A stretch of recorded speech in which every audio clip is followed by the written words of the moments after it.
الحمدللہ رب العالمین والصلاة والسلام علی سید الانبیاء والمرسلین وعلی آلہ واصحابہ اجمعین اما بعد فاعوذ باللہ من الشیطان الرجیم بسم اللہ الرحمن الرحیم الہاکم التکاثر حتی زرتم المقابر صدق اللہ مولانا العظیم الصلاة والسلام علیک یا سیدی یا رسول اللہ وعلی آلک واصحابک یا سیدی یا حبیب اللہ۔ الہاکم التکاثر، تمہیں غافل رکھا مال کی زیادہ طلبی نے، حتی زرتم المقابر، یہاں تک کہ تم نے قبروں کا منہ دیکھا۔ دوسرے مقام پر اللہ کریم پاک میں ارشاد فرماتا ہے یا ایھا الذین آمنوا لا تلھکم اموالکم ولا اولادکم عن ذکر اللہ ومن یفعل ذلک فاولئک هم الخاسرون۔ اے ایمان والو، تمہارے مال، تمہاری اولاد تمہیں اللہ کے ذکر سے غافل نہ کر دے، جو ایسا کرے گا وہی لوگ نقصان اٹھانے والے ہیں۔ حضرت کعب بن مالک رضی اللہ تعالی عنہما سے روایت ہے کہ رسول پاک صلی اللہ تعالی علیہ وسلم نے ارشاد فرمایا، دو بھوکے بھیڑیے بکریوں کے ریوڑ میں چھوڑ دیے جائیں تو وہ ان بکریوں کو اتنا نقصان نہیں پہنچاتے جتنا عزت و مال کی حرص انسان کے دین کو خراب کرتی ہے۔ حضرت ابو ہریرہ رضی اللہ تعالی عنہ حدیث پاک کے راوی ہیں کہ رسول پاک صلی اللہ تعالی علیہ وسلم نے ارشاد فرمایا کہ انسان جب فوت ہوتا ہے، حدیث پاک کا مفہوم ہے، جب فوت ہوتا ہے میت کے ساتھ تین چیزیں جاتی ہیں، اس کے اہل و عیال، مال، اعمال، دو چیزیں واپس لوٹ آتی ہیں، ایک چیز ساتھ رہتی ہے، اہل و عیال بھی واپس، مال بھی واپس، اعمال ساتھ رہتے ہیں۔ دیکھیں، انسان کو مال جمع کرنے کی حرص ہمیشہ رہتی ہے کہ میں بہت زیادہ امیر ہو جاؤں، بہت زیادہ مال جمع کر لوں۔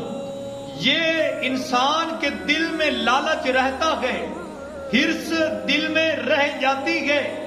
مال اتنا جمع نہیں کر سکتا جتنی انسان کے دل میں خواہش ہوتی ہے۔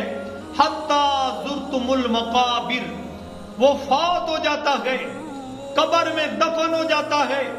حضرت عائشہ الصدیقہ رضی اللہ تعالی عنہ حدیث پاک کی راوی ہیں، جس حدیث کا مفہوم یہ ہے کہ رسول پاک صلی اللہ تعالی علیہ وسلم نے ارشاد فرمایا، صحابہ، انسان کی مثال ایسے ہے کہ بیمار ہو جائے، موت کا وقت قریب ہو آ جائے، تین بھائی ہوں، وہ تینوں بھائیوں کو بلائے اور ایک کو کہے تو میرے لیے کیا کر سکتا ہے، میں بیمار ہوں، وہ کہے کہ میں تیمارداری کر سکتا ہوں، علاج کر سکتا ہوں، اور جب تو فوت ہو جائے گا تجھے غسل دوں گا، کفن دوں گا، تیرے جنازے کو کندھا دوں گا، تیرا جنازہ پڑھوں گا، قبر میں دفن کروں گا، پھر تیرا رستہ جدا، میرا رستہ جدا۔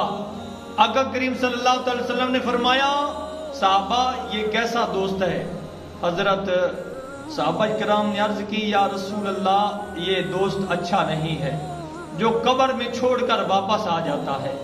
رسول پاک صلی اللہ علیہ وسلم نے فرمایا، پھر وہ دوسرے بھائی کو بلائے، دوسرے سے پوچھے کہ تو میرے لیے کیا کر سکتا ہے؟ وہ بھائی کہے کہ میں تیرے اوپر خرچ ہو سکتا ہوں، جب تو فوت ہو جائے گا تیرے کفن پر خرچ ہو جاؤں گا، اور تیرا ساتھی رہوں گا، المختصر کی قبر تک ساتھی رہوں گا۔ قبر میں جب دفن ہو جائے گا تیرا رستہ جدا، میرا جدا۔ آقا کریم نے فرمایا، یہ کیسا دوست ہے؟ عرض کی، یا رسول اللہ، یہ اچھا دوست نہیں ہے جو قبر میں چھوڑ کر واپس آ رہا ہے۔ نبی اکرم صلی اللہ علیہ وسلم نے فرمایا، یہ مال ہے، پہلے جو تھا وہ اہل و عیال، یہ جو ہے یہ مال ہے۔ آقا کریم علیہ السلام نے فرمایا، تیسرے بھائی کو بلائے، تو میرے لیے کیا کر سکتا ہے؟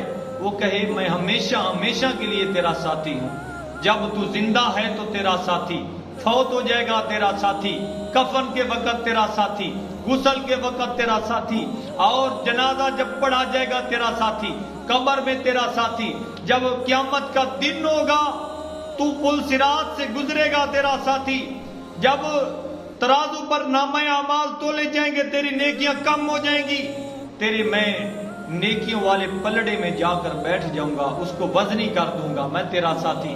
جب تو پیاسا ہوگا تجھے حوض کوثر پر لے جاؤں گا، وہاں تیرا ساتھی۔ المختصر کے ہر مقام پر میں تیرا ساتھی رہوں گا۔ میرے آقا نے فرمایا یہ کیسا ساتھی ہے؟ حضرت نبی اکرم صلی اللہ تعالی علیہ وسلم نے جب فرمایا یہ کیسا دوست ہے تو صحابہ نے عرض کی یا رسول اللہ یہ بہت اچھا دوست ہے۔ میرے آقا نے فرمایا یہ انسان کے اعمال ہیں جو ساتھ جاتے ہیں۔ بے وفا دنیا پہ مت کر اعتبار، تو اچانک ہوگا موت کا شکار، موت آ کر ہی رہے گی یاد رکھ، یہ جان جا کر ہی رہے گی یاد رکھ۔ اگر جہاں میں تو 100 برس بھی جی لے، قبر میں تنہا قیامت تک رہے۔ موت آئی پہلوان بھی چل دیے، کئی خوبصورت نوجوان بھی چل دیے۔ دبدبا حضرت تیرا دنیا میں رہ جائے گا، حسن تیرا خاک میں مل جائے گا، تیری طاقت تیرا فن عہدہ تیرا کچھ نہ کام آئے گا، سرمایہ تیرا جب اندھاری قبر میں جائے گا، روئے گا گھبرائے گا چلائے گا، وہاں مال و زر کچھ نہ تیرے کام آئے گا۔ غافل انسان یاد رکھ پچھتائے گا۔